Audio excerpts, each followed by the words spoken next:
अब आपको किसी एजेंट को 10 से 15 लाख रुपए पे करने की जरूरत नहीं है जब भी आप लिथुआनिया का टूरिस्ट वीजा अप्लाई करना चाहते हो, क्योंकि आज की वीडियो में मैं आपको वो सारे राज बताने वाला हूं जो कि अक्सर आपसे छुपाए जाते हैं। कोई भी ट्रैवल एजेंट नहीं चाहता कि ये सारी की सारी चीजें आपको पता लगे, क्योंकि ये सारी चीजें अगर आपको पता लगती हैं तो उन्हें 10 से 15 लाख रुपए कौन ही पे करेगा। और अगर इस चैनल पर फर्स्ट टाइम आए हो तो इस चैनल को सब्सक्राइब जरूर कर लो, क्योंकि मैं आपके बहुत सारे पैसे तो बचाऊंगा ही, इसके अलावा सटीक इंफॉर्मेशन देके मैं आपका टाइम भी सेव करूंगा। तो अगर आप चैनल पे फर्स्ट टाइम आए हो तो इस चैनल को सब्सक्राइब जरूर कर लेना, क्योंकि टूरिस्ट वीजा में मैं आपके बहुत सारे पैसे बचाऊंगा। और इवन पैसे तो कई बार जरूरी भी नहीं होते, जरूरी होता है कि हमारा टाइम भी तो खराब हो रहा होता है, तो टाइम भी आपका बहुत सेव करूंगा। तो इस वीडियो में सबसे पहले बात करते हैं रिक्वायरमेंट्स के ऊपर। रिक्वायरमेंट्स के ऊपर ही आपका वीजा टिका हुआ होता है, और कुछ एक बेसिक रिक्वायरमेंट्स होती हैं, उसके अलावा कुछ एक मेजर डॉक्यूमेंट्स होते हैं जिस बेस पे कि आपको जज किया जाता है, और कुछ एक एम्बेसी की रिक्वायरमेंट्स हैं वो फुलफिल करनी पड़ती हैं। और बेसिक डॉक्यूमेंट्स से स्टार्ट करते हैं। बेसिक डॉक्यूमेंट है आपका पासपोर्ट। पासपोर्ट में वैलिडिटी होनी चाहिए कम से कम 6 महीने की, अदरवाइज आप अपनी अपॉइंटमेंट ही नहीं कर पाएंगे। और पासपोर्ट साइज फोटोग्राफ चाहिए होंगी आपको 2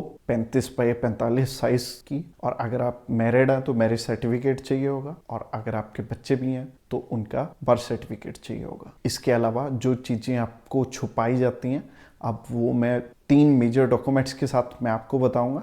सबसे पहला डॉक्यूमेंट है बैंक बैलेंस, दूसरा है आपका ऑक्यूपेशनल प्रूफ, तीसरा है ITR। अब बैंक बैलेंस आपके लिए इम्पोर्टेंट है क्योंकि आप एक कंट्री में घूमने के लिए जाना चाहते हो। जैसे इंडिया में मान लो आपने शिमला घूमने के लिए जाना है, आपके पास गाड़ी है, जब तक पैसे नहीं होंगे तो आप घूमने के लिए नहीं जा पाएंगे इवन कि शिमला। तो अब बात है दूसरी कंट्री की, वो हमें जज भी करेंगे, और इसीलिए बैंक बैलेंस थोड़ा अच्छा ही हो तो ठीक रहेगा जब आपने वीज़ा अप्लाई करना।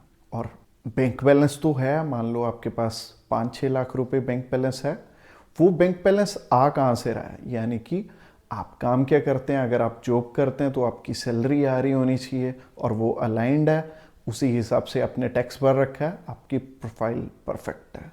बाकी इसके अलावा बहुत सारे लोग, इवन कि 100 में से ना 80% लोग गलतियां करते हैं, इसी वजह से उनका वीज़ा रिफ्यूज़ होता है। असल में उनकी प्रोफाइल ही अलाइंड नहीं होती और वो अपना वीज़ा अप्लाई कर लेते हैं। तो ये चीज़ का शायद आपको भी नहीं पता लगेगा, तो आप एक बारी चेकआउट जरूर करवा लें हमसे।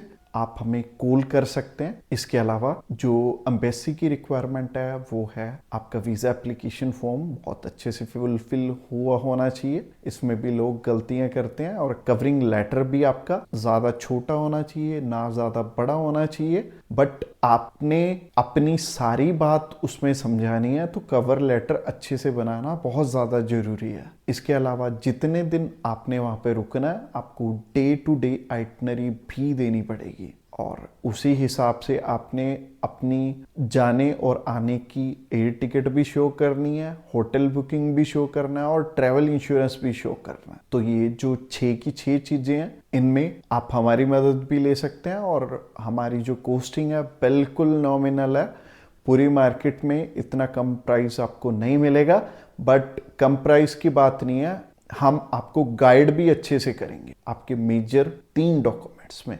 तो अगर आप प्राइस जानना चाहते हैं तो आप अभी हमें कॉल कर सकते हैं, और इसके अलावा आप हमें व्हाट्सएप भी कर सकते हैं। बहुत बार ऐसे होता है कि हमारे पास फ़ोन कॉल्स ना बहुत आ रहे होते हैं, तो कई बार क्या होता है कि हम आपका कॉल अगर ना उठा पाएं तो आप हमें व्हाट्सएप कर सकते हैं। लिथुआनिया का टूरिस्ट वीज़ा जब भी आप अप्लाई करते हो, अगर ये सारी की सारी चीज़ों का आपने ध्यान दे दिया तो आपको आपका वीज़ा लेने से कोई नहीं रोक सकता।